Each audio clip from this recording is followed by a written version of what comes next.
on apprend que Vladimir Poutine va faire parader, à l'occasion de ce défilé du 9 mai à Moscou, sur la place rouge, va faire parader son arme, son avion anti-apocalypse nucléaire, comme un signal nouveau dans cette guerre des nerfs qui dure depuis plusieurs semaines maintenant.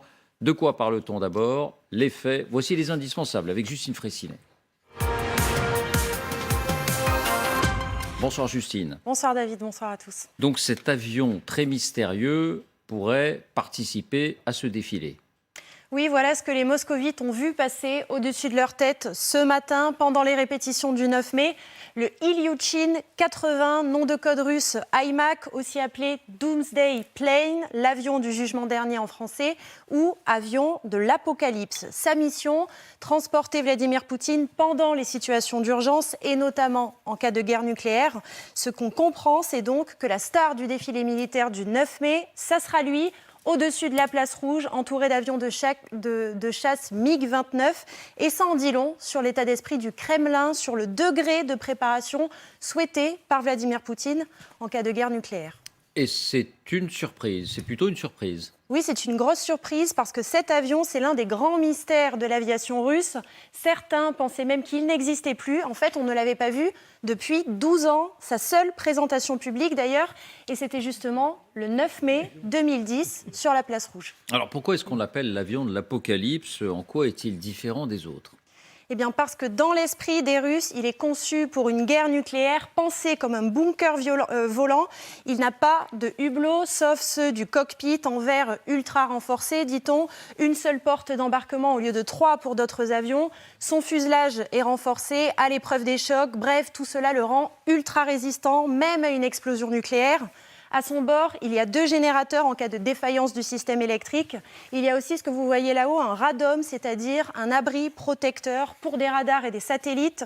Cela afin de communiquer en temps réel avec un sous-marin nucléaire lanceur d'engins.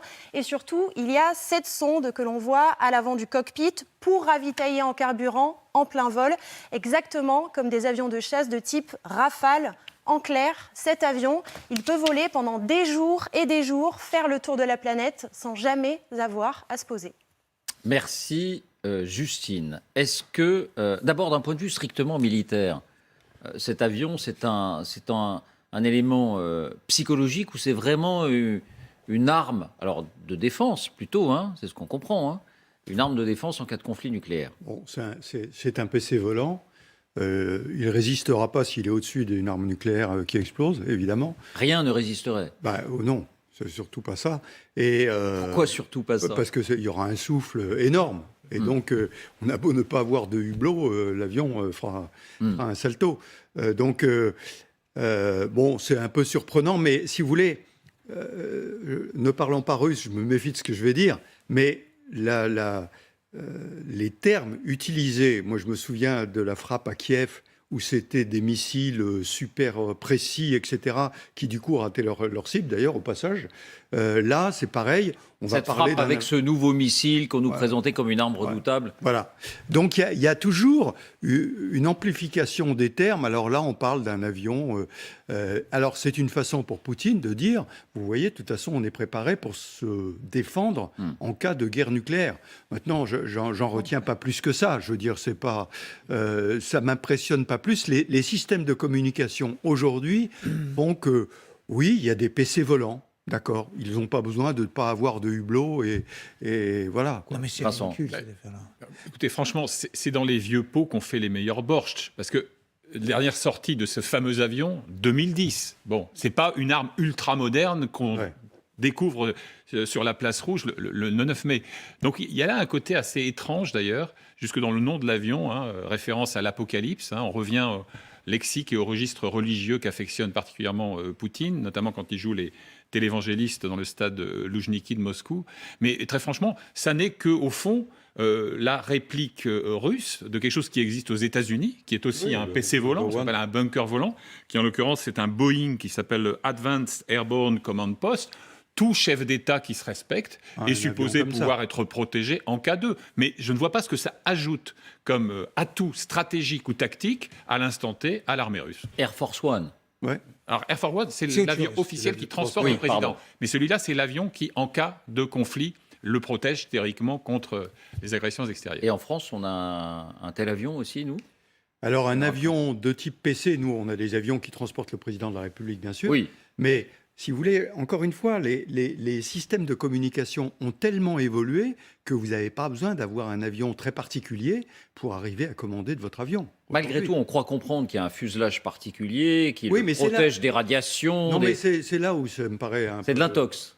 Bon, il faut savoir qu'il n'est pas si Dominique. sûr que ça, parce qu'il y a quelques mois, il était en garage sur un aéroport près de la mer d'Azov, et des cambrioleurs se sont introduits et ont volé, quelques dizaines de produits avec des matières rares.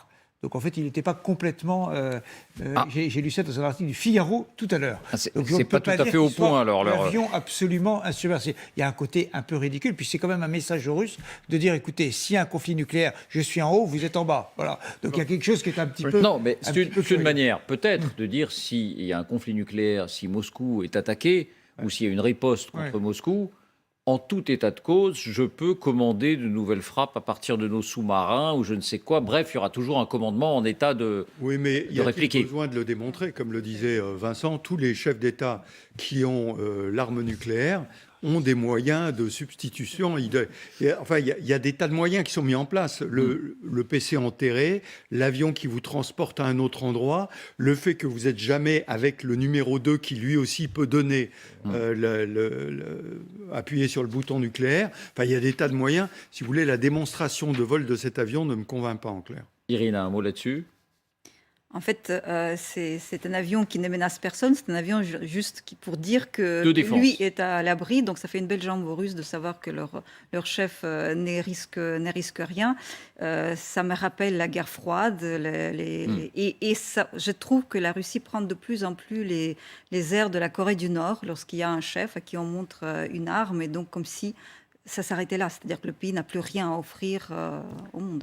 Est-ce que ça ne s'inscrit pas toujours, malgré tout, dans ce discours qui consiste à dire ça n'est pas tabou pour nous de parler de nucléaire et le fait de montrer de façon ostentatoire cet avion-là lors du défilé du 9 mai en ferait partie de ce discours-là. C'est-à-dire on est prêt... l'éternelle stratégie du fou.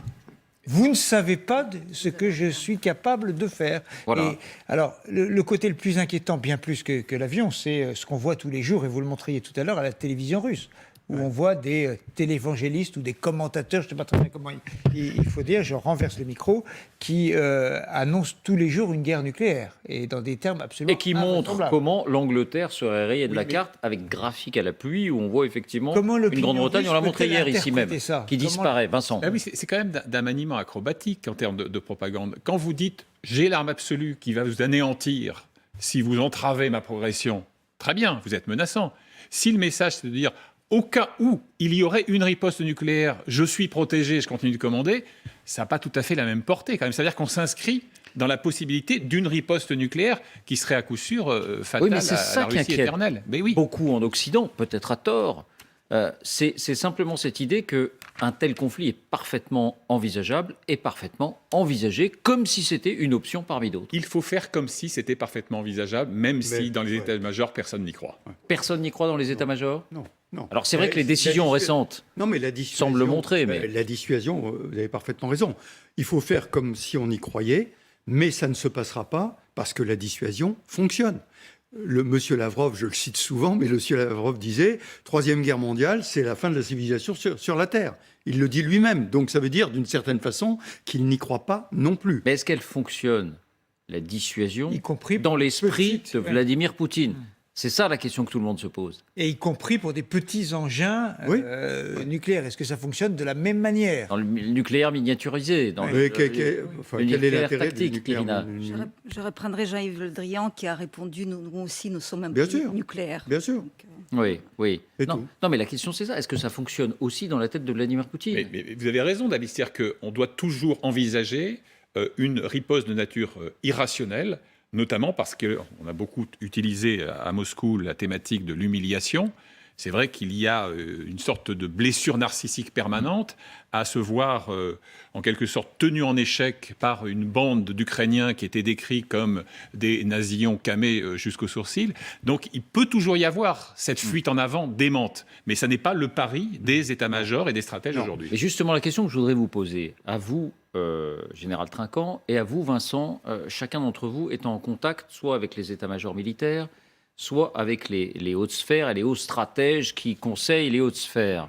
Est-ce que cette idée de menace nucléaire dans les esprits à prendre au sérieux, cette idée-là a reculé depuis que Vladimir Poutine avait explicitement menacé les pays occidentaux en cas de livraison d'armes, que depuis on a appuyé sur le champignon et livré de plus en plus d'armes, et qu'il ne s'est strictement rien passé? Je crois qu'effectivement, elle a reculé. J'en veux simplement, pour illustrer ce propos, le chef de la CIA qui parlait de la tête de Poutine dans laquelle on ne savait pas ce qui se passait, mais qui en contrepoint disait « Nous avons regardé et techniquement, rien ne s'est préparé ».